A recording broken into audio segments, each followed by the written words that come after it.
ഇന്നിപ്പോൾ സംസാരിക്കാൻ പോകുന്ന വിഷയം ഇപ്പോൾ 10 വർഷം അല്ലെങ്കിൽ 15 വർഷം പഴക്കമുള്ള വണ്ടികൾക്ക്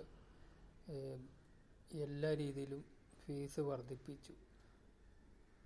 1000 രൂപ ഉണ്ടായിരുന്നതിൽ 5000 രൂപയായി, 2500 രൂപ ഉണ്ടായിരുന്നതിൽ അത് 25,000 ആയി.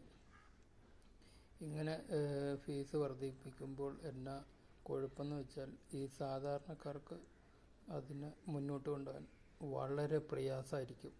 എന്താണെന്ന് വെച്ചാൽ ഒരു പുതിയ വണ്ടി എടുക്കണമെങ്കിൽ, ഒരു ഓട്ടോറിക്ഷ എടുക്കണമെങ്കിൽ ഇപ്പോൾ 330 അല്ലെങ്കിൽ 290 ആവും. അതും അതിൻ്റെ പലിശ ഒരു 1.5 ലക്ഷം രൂപയാവും.